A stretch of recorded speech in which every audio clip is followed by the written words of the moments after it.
मैत्रिणीच्या मुलाने रातभर मला माझ्या मैत्रिणीचा डिवोर्स झाल्यामुळे ती माझ्या इथेच तिच्या मुलाच्या कॉलेजसाठी राहायला आली. मी माझी मैत्रीण म्हणून तिला माझ्या घरामध्येच मी एक रूम दिली. तिचा मुलगा आपला दिवसभर मला बघतच राहायचा. माझ्या प्रत्येक हालचालीवर त्याचं बारीक लक्ष राहायचं. माझ्या नवऱ्याचेही आता वय झालं होत आणि जणू मला तुषार घरात आल्यापासून जवानी चढू लागली असं झालं होतं आणि तुषारने मला शेवटी त्याच्या जाळ्या तोडून घेतलेच आणि मी सुद्धा त्याचा पाहून मला तर तोंडात घेऊन तर चोखायला वेळच लागला नाही. खाली गुडघ्यावर बसून मी त्याचा, माझे नाव समीक्षा आहे. मी 42 वर्षाची आहे. मला एक मूल आहे. त्याला मी शिक्षणासाठी शहरात माझ्या भावाकडे पाठवले आहे. तो तिथेच राहतो आणि सुट्टीमध्ये घरी येतो. घरात मी आणि माझा नवरा आम्ही दोघेच राहतो. काही दिवस आधी माझ्या एका जुन्या मैत्रिणीने मला फोन केला. तिने सांगितले की तिचा डिवोर्स झाला. तिचा नवरा तिला दारू पिऊन मारायचा, त्यामुळे जिने डिवोर्स घेतला हिला एक मुलगा पण आहे. त्याचे नाव तुषार. तो कॉलेजला जायला लागला. त्याचे कॉलेज माझ्या घराजवळच होतं, पण तिला इथे राहण्यासाठी घर नाही. म्हणून तिला माझ्या जवळच बोलावलं. मी तिला काही दिवसासाठी माझ्या घरी राहायला बोलावले. ती आणि तिचा मुलगा आमच्या घरी राहायला आले. त्यांना एक रूम दिली. मी आणि माझ्या नवऱ्याने तिचा चांगला पाहुणचार केला. त्यामुळे तिला पण बरे वाटले. मैत्रिणीला जॉब होती म्हणून ती सकाळीच कामाला जात असे. मैत्रिणीचा मुलगा तुषार दुपारी 12 पर्यंत कॉलेजमधून घरी येत असे. त्यानंतर मी आणि तुषार दोघेच घरी. जसे काही दिवस उलटून गेले, हळूहळू मला तुषारचे लक्षण बदलताना दिसले. तो माझ्याकडे सारखा पाहत आहे असे मला वाटू लागले. मी स्वयंपाकघरात काम करत असताना तो मुद्दामून पाणी घेण्यासाठी किंवा काही ठेवण्यासाठी येत असे, तेव्हा तो माझ्यावर नजर ठेवत असे. त्याला मी बहुतेक आवडते. वाकून मी काम करत असे, मुद्दामून तो पाहायचा. या वयात मुलांचे काय विचार जमतात हे तर मला माहीत होते. तुषारचे वरून मला कळून आले होते की त्याला माझं आकर्षण होत आहे. अशाच एक नवीन गोष्ट मला कळली होती की जवान पोरांना लग्न झालेल्या वहिनी खूप आवडतात. त्यांना मुलींपेक्षा वहिनी जास्त आवडतात. त्यामुळे तुषारच्या मनात माझ्याबद्दल कसले विचार चालले असतील हे मात्र कळून आले जसे दिवस पुढे जाऊ लागले. तुषार अजून भावूक होऊ लागला होता. तो माझ्या जवळ येण्याचा प्रयत्न करत होता. एकदा मी कपडे भिजत घालत होती. तुषारने पाहून हात धुण्याच्या बहाण्याने आत आला. मला घासतच तो गेला. मला माहीत होते की तिथे जागा कमी आहे, तरी तो मुद्दामहून आला. त्यानंतर एकदा मी हॉलमध्ये सुकलेले कपडे घडी करत होती. तुषार जवळ होता तेव्हा तुषार हॉलमध्ये माझ्या समोरच मोबाईल घेऊन बसला. त्या सोफ्याच्या मागे कपाटाचा आरसा होता. त्यामुळे मला तुषार त्याच्या मोबाईलमध्ये काय पाहत आहे हे स्पष्ट दिसत होते. त्याने एक व्हिडिओ सुरू केला मोबाईलवर. मी उभी राहून टेबलावर ठेवलेल्या मोबाईल आरशात पाहू लागली. त्यात एक बाई आधी दिसली, मागून एक मुलगा आला. तो कार्यक्रमचा व्हिडिओ होता. मी इथे कपडे घडी घालत नजर चुकवून ते पाहू लागली. तुषार हेडफोन कानाला लावून व्हिडिओ पाहत होता. मग खाली मान घालून अचानक तुषारचे माझ्याकडे लक्ष गेले. मी दचकली. मी मान खाली घालून कपड्यांच्या घडी करू लागले. ते पाहून इथे माझ्यात वेगळीच इच्छा निर्माण होऊ लागली. मला पाझर सुटू लागले. मला हे काय होतंय कळेना. मी स्वतःला सांभाळत आणि आत गेले. आत जाऊन बसले तर डोळ्यासमोर ती बाईचा व्हिडिओ दिसत होता. तुषारबद्दल विचार येऊ लागला. अचानक मला सुचलं, तुषार त्या जागेवर कधीच बसत नाही. तो नेहमी टीव्ही समोर बसतोय. आज तो मुद्दामून तिथे बसला होता.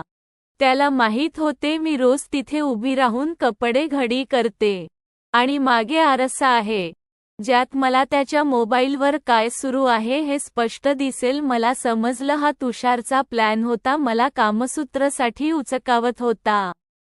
मी खूप विचार करू लागले त्याबद्दल मला काही कळेना खरे सांगू तर त्यावेळी माझी परिस्थिती वेगळीच होती मी सुद्धा उतावीळ होती.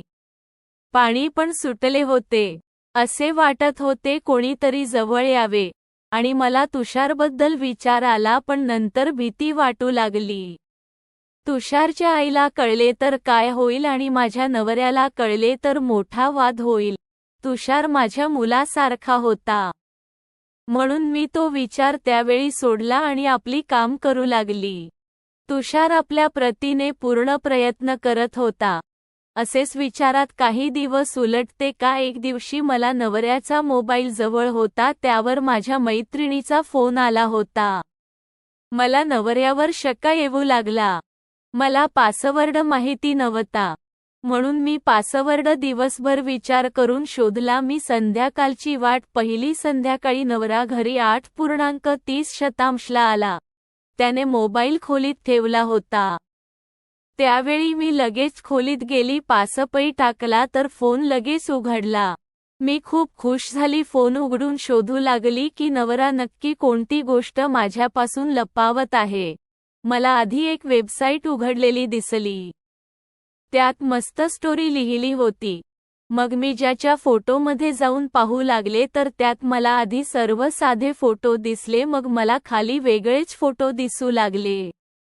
मी सुरुवातीला दुर्लक्ष केले कारण माणसांना सवय असते असे फोटो पाहायची. मग व्हिडिओमध्ये जाऊन पाहू लागली तरी पण साधे व्हिडिओ होते आणि काही वेगळे व्हिडिओ पण होते. ते व्हिडिओ पाहून बंद केला. व्हॉट्सअप पाहू लागले तर सुरुवातीला तर काही मिळाले नाही पण खाली खाली पाहत असताना मला माझ्या मैत्रिणीचा फोटो दिसला. जे मला समोर दिसले ते पाहून माझे होश उडले. पहिलाच फोटो होता जो नवऱ्याने माझ्या मैत्रिणीला पाठवला होता. तू घेणार का एवढा मोठा असा मेसेज सुद्धा होता. मग मैत्रिणीने पण हसून यावर होकार दिला होता. खाली खाली करू लागली तर व्हिडिओ आणि फोटोने पूर्ण चाट भरला होता. वेगळे फोटो दिसत होते. मी त्याची चॅटिंग वाचू लागली तर कळले की दोघे 2 महिना झाला होता बोलत होते. या सदम्यातून मी बाहेर येतच होती की मला अजून एक मेसेज दिसला. त्यात नवऱ्याने लिहिले होते की काल खूप मज्जा आली.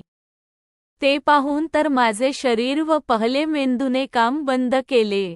मी तो मेसेजची तारीख पाहिली तर मला कळून आले की त्या तारखेला मी सकाळी आईकडे गेली होती. घरी मी नव्हती आणि तुषार नोकरीवर गेला होता. तेव्हा मोका पाहून माझ्या मैत्रिणीला बोलावून कार्यक्रम केला होता. झालेल्या कार्यक्रमाबद्दल चॅटिंगमध्ये बोलत होते. मला काही कळेनासे झाले. काही वेळानं मला बाथरूमचा दरवाजा उघडताना आवाज आला. मी लगेच मोबाईल बंद केला आणि जिथे होता तिथे ठेवला आणि स्वयंपाकघरात काम करायला गेले. मी नवऱ्याला त्याबद्दल काही विचारले नाही. त्या रात्री मी विचार करत होती की काय केले पाहिजे. तेव्हा मला आठवले की मैत्रिणीचा मुलगा पण माझ्या पाठी लागला आहे. मैत्रिणीने माझ्या नवऱ्याचा फायदा घेते तसेच मी तिच्याकडून बदलण्यासाठी या मुलाला आपले करेन कारण मैत्रिणीमध्ये आणि नवऱ्यामध्ये सेक्स झालेच होते. ते नात काही बदलता येणार नाही. मी माझा पक्का विचार करून झोपी गेले. दुसऱ्या दिवशी नेहमीप्रमाणे मैत्रीण आणि नवरा दोघे कामाला निघून गेले. मी घरी एकटी होती. 12 वाजता मैत्रिणीचा मुलगा तुषार येतो. नेहमीप्रमाणे माझ्या अवतीभवती फिरत होता. मी नारंगी रंगाची अंगाला घट्ट अशी मी साडी घातली होती. हाताच्या बाजू नसलेला झपर घातला होता आणि घट्ट पातळ होता. त्यामुळे माझे मनुके बाहेर आले होते. नेहमीपेक्षा जास्त मोठे दिसत होते. मी स्वयंपाकघरातून बाहेर आले आणि हॉलमधील कामे करू लागली. माझ्या लक्षात आले जिथे जिथे जाईन तिथे तुषारची नजर फिरत होती. तो नजर चोरून माझ्यावरून खालीपर्यंत ताडत होता. इथे माझ्या पण मनात चळवळ सुरू झाली म्हणून मी धाडस करून मुद्दामून तुषार सोफावर बसलेला समोर जाऊन खाली बसून कपाटातली कपडे पसरू लागले. अशी बसले होती. तुषारला म्हणाले माया मोबाईलमध्ये फोन येतो पण काही ऐकू येत नाही आहे. जरा बघशील का काय प्रॉब्लेम झाला आहे? मी तुषारच्या एकदम जवळ जाऊन बसले होते. तुषार म्हणाला हो बघतो मी. माझा मोबाईल दिला. तो मोबाईल पाहत असताना माझी नजर त्याच्याकडे गेली. त्याच्या शर्टवरून ताठलेला स्पष्ट दिसत होता. एवढ्या जवळ बसली होती की माझी गल्ली तुषारला आता स्पष्ट दिसत होती.